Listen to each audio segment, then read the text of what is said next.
Hello, everyone, and welcome back to Asagao Academy. We're still dying of the plague. We're still dead, or about to die, or in the process of dying. Man. Yeah, it's been a good run.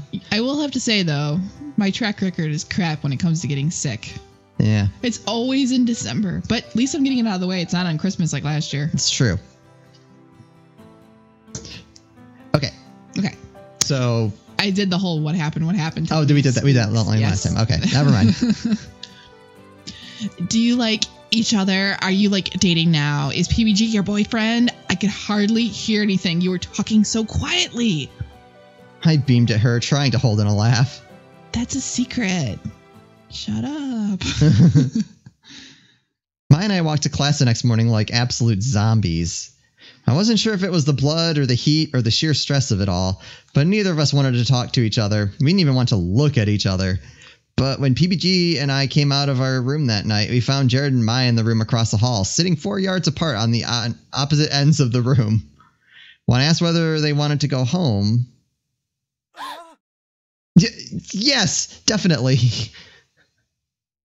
Okay, so either they had a kick-ass makeout session or they're mad at each other. I see. They responded like that. Something was up. Something definitely had to be up. But the drive back to the academy was made in utter stony silence, outside of a few passive observations on PBG's part to try and break the tension. If Mai wasn't telling me what happened between her and Jared, that probably meant it was something bad. Really, really bad. Especially considering things seemed like they were going well in the actual spring. I wasn't about to bring that up if she wasn't ready to relive it. For all I knew, she just destroyed any chances of dating the guy she'd crushed on for the past 3 years. Knowing Mai, it was very possible she simply wasn't able to conduct herself properly in his presence. I wasn't about to go poking my nose in her most embarrassing moment. We climbed to the third floor behind Mimi and Kakuzu and moved as though approaching their own execution. Of course, they took up all the space in the stairwell, so we couldn't move around them even if we wanted to. My and my own silence meant that, whether we wanted to or not, we ended up eavesdropping on their conversation. So, apparently the nearby hot springs are closed for the rest of the year. What? No way. I was going to join my friends on a celebratory excursion after graduating the midterm exams. I don't really know what happened because the staff don't want to go into it, but apparently it had something to do with the water being tainted. Oops. You don't think people were copulating in the springs? Oh my god, why do you talk like that? I'm sure that's why it is. But it must have been some kind of party if they made the spring completely shut down. Kuzu's eyes flashed. It's been inspected for health violations. If they find something, they might not even be able to reopen. Oh man, I hope they catch whoever did it. It sucks that we have to suffer because someone else was an asshole. It wasn't our fault. When we reached the top of the stairwell, we sped around the girls and into the classroom like we were running from a swarm of bees. Bees! Bees! As I hooked my bag on my desk, a Jolly John approached me. Hey. Hana, welcome back. How are the Shh! Don't tell anyone we were there. Okay, well, whatever you did worked. Look. He pointed across the way to PBG, who was sitting at his desk, happily doodling. He noticed us looking at him and waved cheerfully. I waved back. What did you do? I never would have thought he would recover from something like this so quickly. We just talked. Had a bit of a heart-to-heart, I guess you could say. John held up a hand. Thank you. That's all I needed to know. Well, Hana, you're one special girl. I just meant thank you for looking after our boy. No problem. He's my friend, after all. John snorted. Yup, definitely. And friends look after each other. Exactly. He wandered off to his seat, still laughing like a maniac. What's up with him? I turned to Mai, and she shrugged, staring out the window despondently. I guess she didn't feel up to chatting either. It was so unlike her. What happened between her and Jared? Thankfully, my thawed as the day wore on, and by the time we got back to Primrose House, we were deep in discussion about volleyball strategies. But as we approached our room, I groaned. It's a poem. Another note was taped gleefully to the door. I ripped it off as a bear might knock down a beehive. Aw, what did the paper ever do to you? I glared at her as I opened the letter. Oh, love. Oh, love. Oh, love, oh, love. She's lovely and sweet. She captures my feelings and shines like the sea. So lovely, this lovely, so pretty and nice. Oh, love is so hot and love is so ice. Did she give Jared the cold shoulder? Getting warmer and warmer and warmer until I pour too much water, but love cannot spill, for this lovely I see stares back at me with the sea. For love has the loveliest eyes I have seen. I stared at the paper. Eyes like the sea? I told you they weren't for me. Did I really have a secret admirer? I never even had a boy have a crush on me, never in my life. But strangest of all, when I should have felt my absolute happiest, I instead felt an odd sense of dread. We headed inside our room and I glanced around unsure of what to do with the letter. Hey, what's up? You okay, Hannah? I don't like this. Well, just put it away and forget about it, right? Whoever wrote it obviously isn't confident enough to approach you directly, and as long as that doesn't happen, you can just pretend like they don't exist. I folded up the letter and stuffed it inside my desk with its brothers. I guess so. A letter is just a letter. It's great that you have a secret admirer too. Who knows? Maybe it's someone you have feelings for. What? There isn't anybody like that, so that's impossible. Mike glared at me. What? I'm serious. I know you're like serious. That's exactly why I'm annoyed. She sighed and shook her head. Poor guy's got it rough, but I guess you don't pick who you fall in love with. Psh, a secret admirer is hardly someone in love. He's probably just got a little crush, if he even is a he. I wasn't talking about... forget it. A blush rose in my cheeks, but ignored it. Anyways, we're in the middle of discussing your tactics, right? Have you tried the jet shot? Fantastic. I heard online that it's pretty good. That's great. It's like a bit overhyped. It doesn't work as well for volleyball as you would think.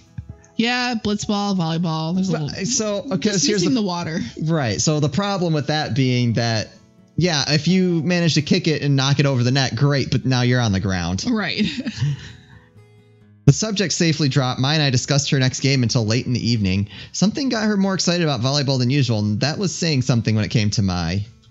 Whatever it was, she didn't tell me, and I didn't ask. I wonder what it was. Is Jared gonna be there? Yes. Ooh, it's chapter 4. Last chapter. Is it the last chapter? I thought it was only 4, right? That seems right.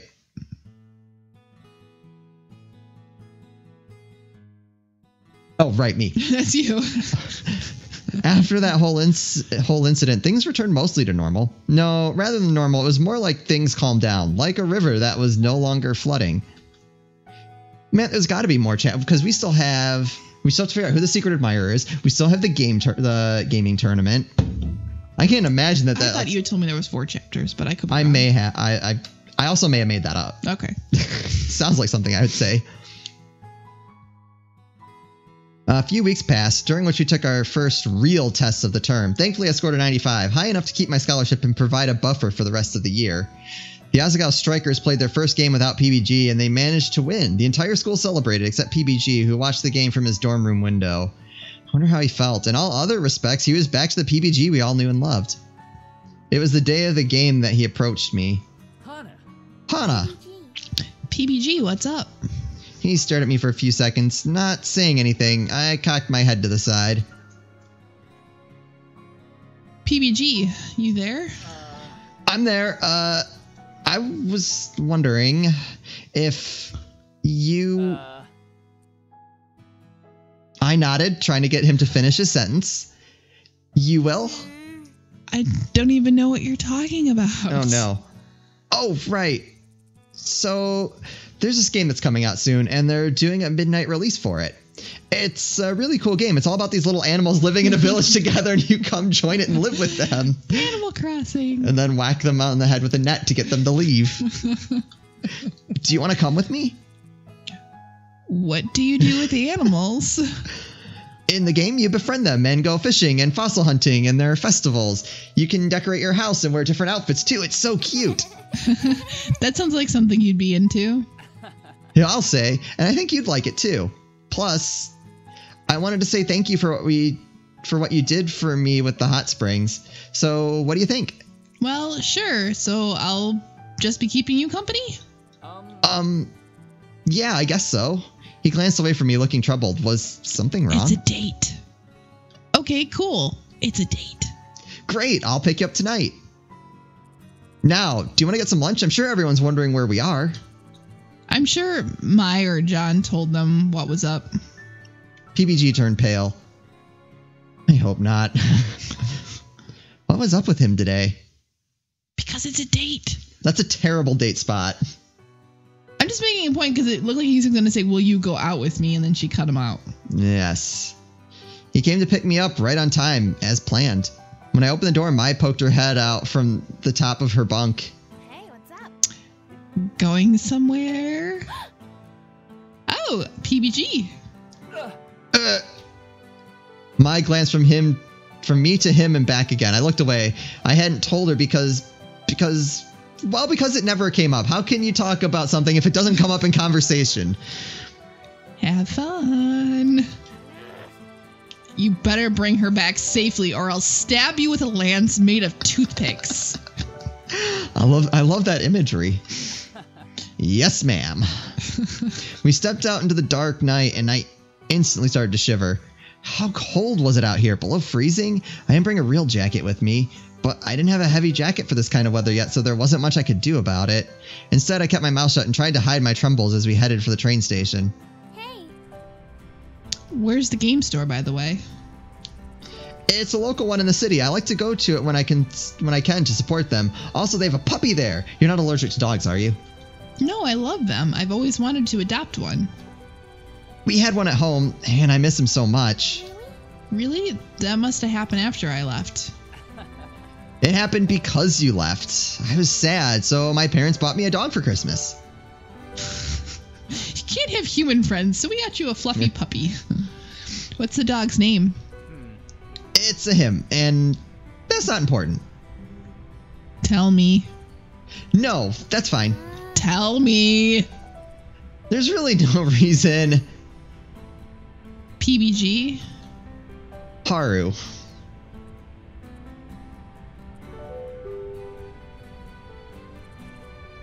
Anyway, follow me. We took several twists and turns after leaving the station, PBG intent on finding the shop. It's a bit harder to find when everything's dark. I blew my breath into the air and watched the resulting cloud float away above me. It was cold. Here it is. He gestured to a line of people huddled outside of a store, all wearing thick jackets and mittens. There weren't as many people as I expected, but that made sense. How many people would like a game about living with animals enough to wait outside at midnight for it? We got into line behind a man with a blue-dyed mohawk. It won't be long now. Hana, are you okay?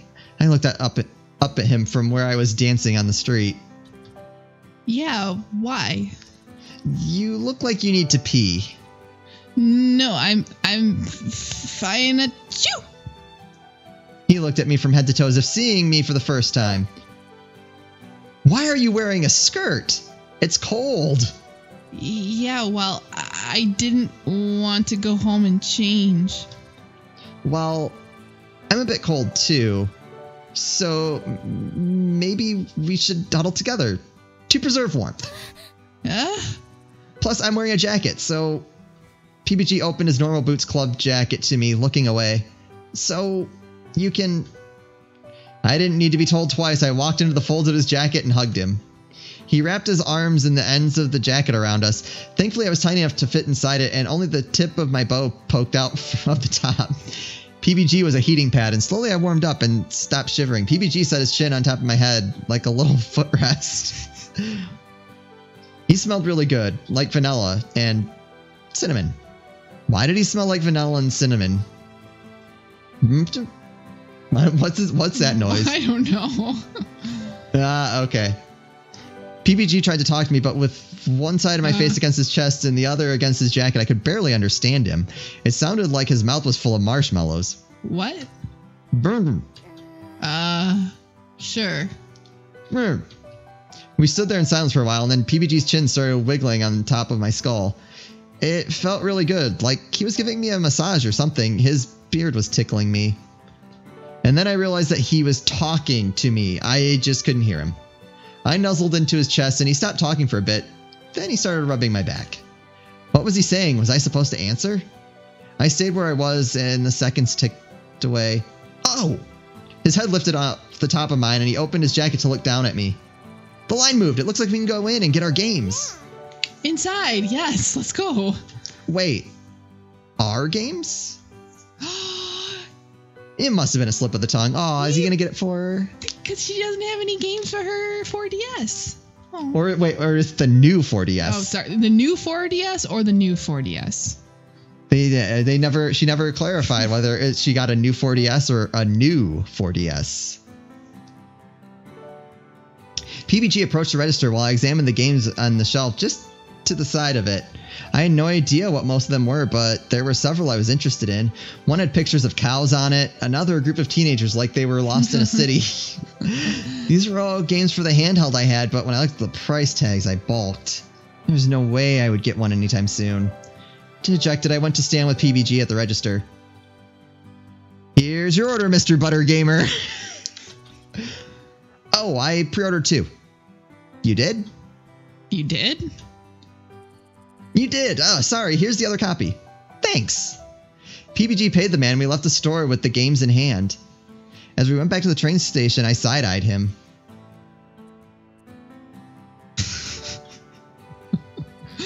Awkward dots. It's the staring contest. What? Nothing. We made it to the station just as the train was loading and managed to sprint inside just in time. That was close, but at least we're inside, and look, we've got the whole carriage to ourselves. He spread his arms out wide and the plastic bag he had rustled. He looked at the bag as if surprised. Oh, right. He pulled out one copy of the game and held it out to me. What? This is for you. I got it for you. Sorry I didn't give it to you back at the store, but I wanted to be sure we didn't miss the train. I can't take this from you. It's way too expensive. Don't worry about it. I got it for you. But... He pouted. But if you don't take it, I'll be sad. Okay. I took the game and looked at the cover. There were small animals on the round green earth with yellow letters reading Animal Intersection.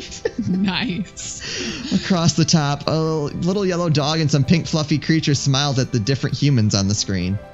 Tears filled my eyes. My first game. Happy? Am I happy? Oh my gosh. I started jumping up and down right there in the middle of the train compartment. I got my first game. I got my first game. I'm going to play this all night. Wait and play it after school tomorrow. What? Why? Just trust me. This game works with the real clock, so you'll have more fun that way. I sighed. Okay. PBG grinned at my dismay. Anyways, let's get you to bed. PBG walked me to the front of the girls' dorm like a true gentleman. When we got to the door, he hesitated.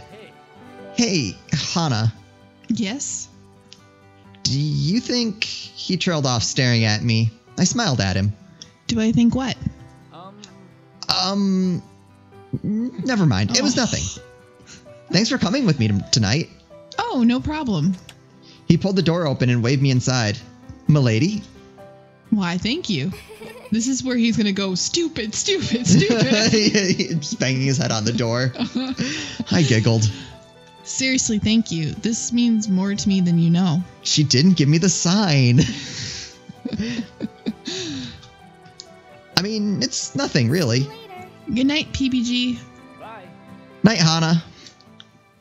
When I got back to the room, I was already asleep. I changed quietly and climbed into bed, game in hand. I couldn't wait to play it tomorrow. I slipped it underneath my pillow and snuggled into bed. What a wonderful night. Oh no, is this gonna interfere with our getting ready for the game tournament?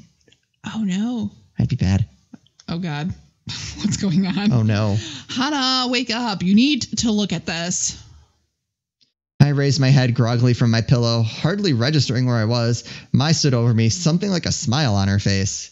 What is it? Also, you're going to be late, but look at this. She handed me a piece of paper written in a familiar scrawl. Another note. Seems like it. Read it. Part of my world.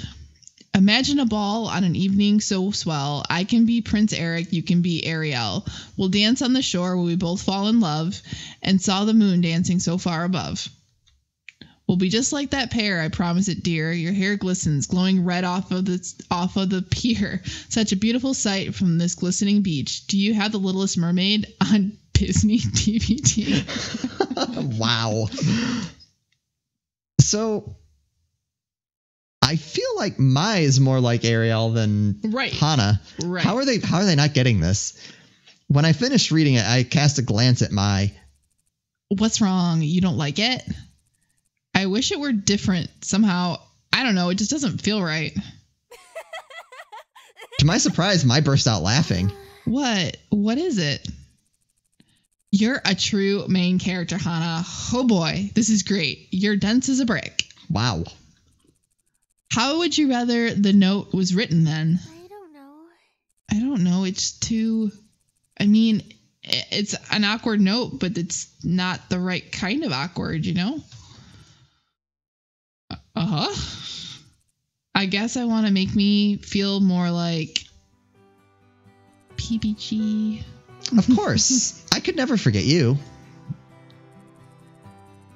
I usually feel like I'm a joke to people, but when I'm with you, I feel like I'm more than that.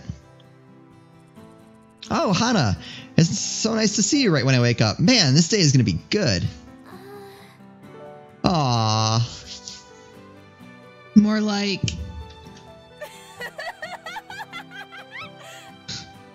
She did a better laugh than I probably could have. Oh, Hana dear. Mai was leaning against her desk, doubled over in laughter, hitting it with something more than human strength. What? What is it? Mai flicked a tear from her eye, wheezing. Oh, sometimes I just want to strangle you. Are you ready for class yet? You woke up late, so we can't even get breakfast. Ah! I'm ready. Awesome. I think being late for class is a good place to leave it. I think so. Sounds like the kind of thing that we would do. Doesn't it? All right. So next time we'll get more awkward poems. Maybe win us a game tournament. Also, maybe we'll not have bread sticking out of our mouth. Can that just be her like little avatar for now? Like the whole time. All right. Anyway, thank you guys so much for watching. If you enjoyed this, do please like and subscribe, and we'll see you next time.